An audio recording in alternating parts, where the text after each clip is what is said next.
And this is a video tutorial on how to do composting. And I am by no means an expert, but this is what I've been doing for the past couple of years. I kind of perfected it and it has gotten better. So in saying that, this is a bin of fairly fresh stuff. In fact, this is the freshest bin I have. You can see some of the organics haven't broken down yet. It got quite the steaming going on. I've added some wood pellets and it is a little bit wet, but it should dry up over time. You don't want it too dry, and you just have to add accordingly. Like I add a little shovelful of the wood chips with this shovel here. This is your bin here. And when I need to add, I add from this wood bin, put it in there, give it a spin, and then let it sit. And you can be the judge of how wet you want it, but this is pretty darn good actually. So it's gonna do some cooking. So I'm gonna close this one up and keep it locked up, and that one will be out of commission. This one here has a starter pack in it. And what you should never do is never give away all the compost. You should leave, this is a little light, but it should be a little bit more than that. Like I would leave just less than a quarter of the bin of starter pack. These ones are ready to go. This one is nice. You should be able to grab it with your hand, squeeze it like such, and make it like a little bit of muck almost.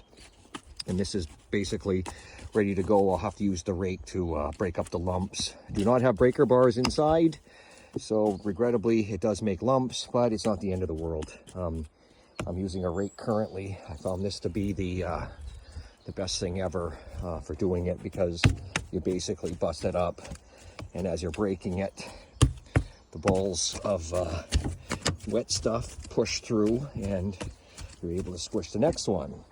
This is a better idea of a starter pack right here. It's a little bit more. I may take some from this and put it over there. I may not. This one here is good to go. And this one is also good to go. Only fill them 3/4. I only filled them 3/4. Never fill them right to the top. Once they reach the 3/4 mark, then you close it off, of course, and spin once a week only.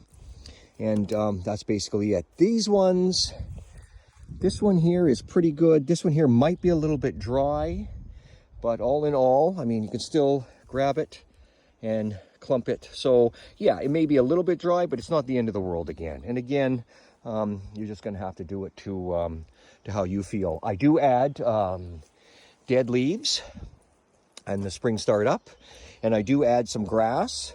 But again, there's no actual formula. You kind of got to go by feel. What I do is I take like a bushel of grass and add it every once in a while.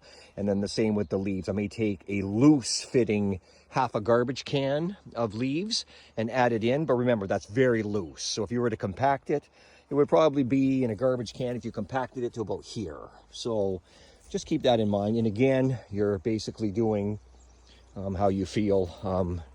It should be done, and I'm quite happy with this. And according to everything on YouTube and such, it's basically what the people are looking for. So wood chips only. Do not put anything that isn't organic in there. If it had a mum, it doesn't go in here. Eggshells are fine, but no sea fish, or no seafood, no bones, no meat, because this does not stink. It actually smells good, and that's how it should smell. It should not stink. Composting organic material should not stink. So then what I'll do is I'll close them all up. I put these pedestals in front of the closed one, and there will be one compartment at a time open. So these two will be locked, this one will be locked, these two will be locked, and this is the one we're going to currently run. Once it fills up, I move over to the next and such, and people have gotten the hang of it. And that's composting, according to the caretaker who's currently working here.